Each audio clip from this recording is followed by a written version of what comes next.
right? And what I'm going to do here is I'm going to go through Tim. I'm going to go through him a little bit quicker now because still have quite a bit to cover, and there's so many goodies in here for these cases that walk in your door.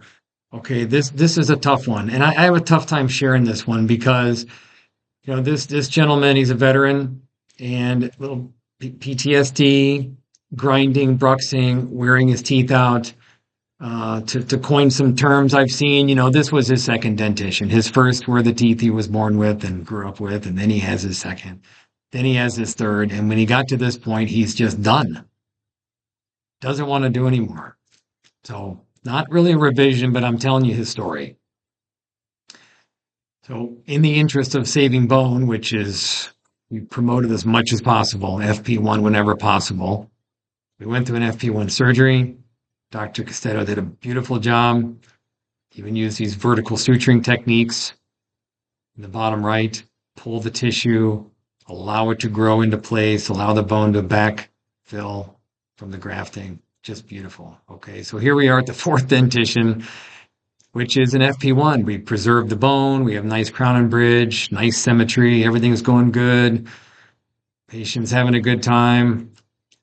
And this is an interesting thing here. I won't dwell on this too much, but there's something you learn when you're doing FP1s. You give the tissue room to grow. We made a mistake here, and we designed it with tissue pressure, and we had a nice foam call on it. We opened up the embrasures on the right. See how we opened them way up beyond what you might think? And the tissue grew in. You'll see, totally grew in just a couple of weeks. It's wonderful. Okay, so there's magic. I mean, it was like magic. 2 weeks later, the tissue grew in. But in that time, he lost an implant. Number 14, number 15, lost the implant. And now, where are we? We have a bruxing patient, a lot of parafunction. What are we going to do? We're going to over-engineer this case. Okay, so now we're at a revision. Micron mapper, intraoral scan of micron mapper scan bodies. I didn't mention that before, but that middle image, the pink one, that is, yes, that's a micron mapper export, but the bottom image, you just simply take your intraoral scanner, scan the tissue, scan the palate, and scan the actual micron mapper scan bodies. You don't need healing collars, not with us. Just scan them, and we can match that all together.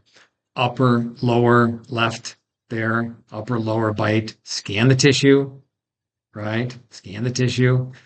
It's ideal if you take the prosthetics out, scan the tissue. Scan the prosthetics 360. It helps a lot with aligning things.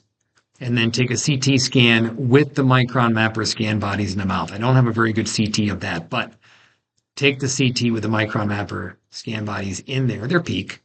Maybe they're partly metal, but it's a lot easier to stack when we have those in there as opposed to nothing or a zirconia or metal prosthesis with lots of scatter. All right, then the revision. Here we are. We have his prosthesis.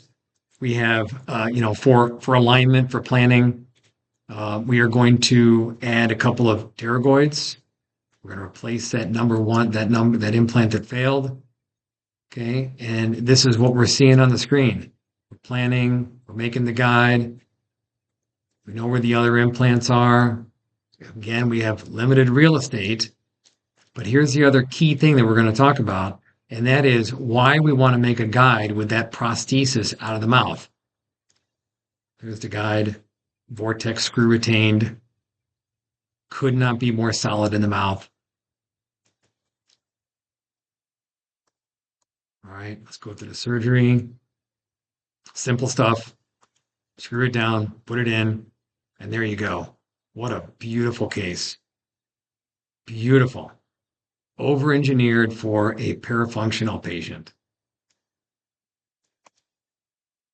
Tissue grew in.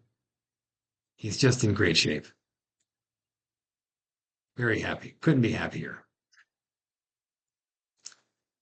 All right. And this screw down was our answer to the surgical guide that was left far labial to the prosthetics.